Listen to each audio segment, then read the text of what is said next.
ta main dans ma main, disait le monde en joie. Nous suivrons tous deux ce même chemin. Alors la bonne Église, en poursuivant sa voix, solennellement lui cacha sa main. Et lui répondit: non, je ne veux point te plaire. Je garde ma main, vain est ton effort, car envers mon Seigneur je veux être sincère. La voie où tu es conduite à la mort. Erreur, fais avec moi ce petit bout de route, répliqua le monde aimable insistant. Le chemin où je suis est fort plaisant, nul doute, toujours le soleil y brille éclatant. Ton sentier malaisé est fait de déplaisance, celui de mes pas est clair, spacieux. Le mien est doux aux pieds, fleuri en abondance. Le tien est pénible, abrupt, rocailleux. Mon ciel est toujours bleu, jamais je ne m'encombre de soucis, besoins, peines et fardeaux. Toi tu ne vois qu'un ciel éternellement sombre, et sur toi le sort porte ses fléaux. La route où tu te tiens est une route étroite, la mienne au contraire a grande largeur. Il est assez de place à gauche comme à droite pour qu'à mon côté tu marches sans peur.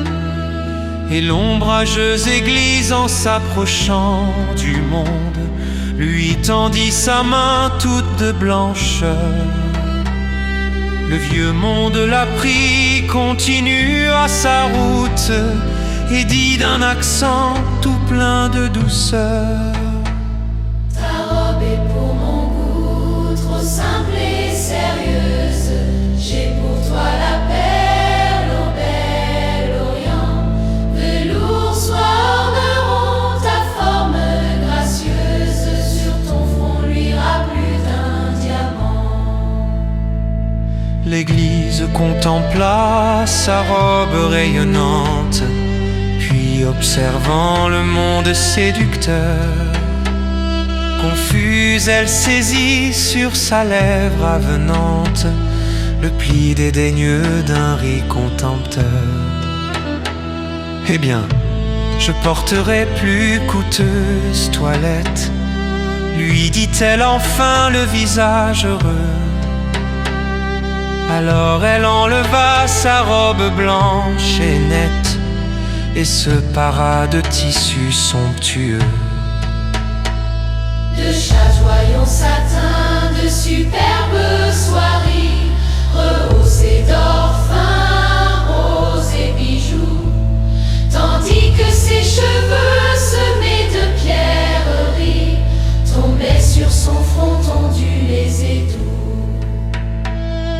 Et ton trop humble toit, dit le monde en folie, je t'offre un palais tout comme le mien, tapissé d'aubusson, de fines broderies, au mobilier d'art coûteux ô combieux. Pour elle, il éleva dans toute sa richesse un logis splendide au rare décor, où chaque fils et fille au maintien de déesse souple se mouvait dans le pourpre et l'or. Dans les salons bruyants, jeux et têtes princières animaient le monde et tous ses enfants. Les rires, les festins et les danses légères ayant supplanté prières et chants.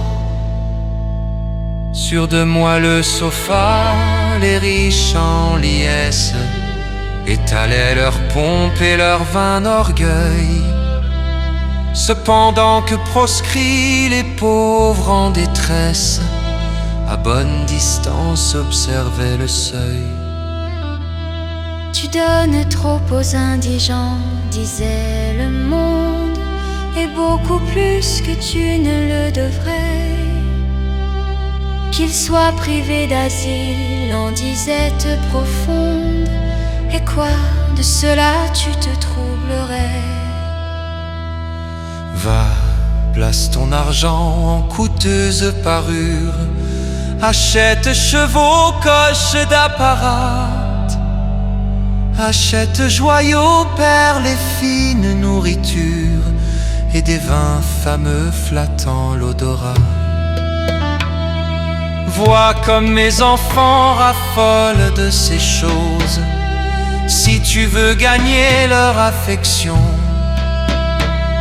tu dois les imiter, il faut que tu t'imposes de marcher comme eux sans défection.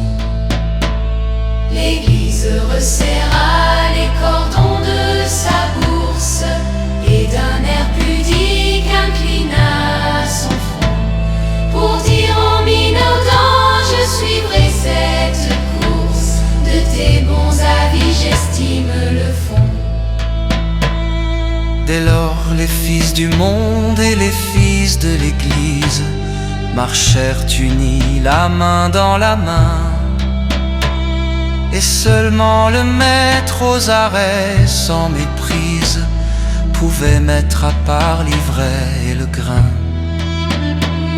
L'église à ce moment s'asseyant à son aise songeait: je suis riche et j'ai de grands biens.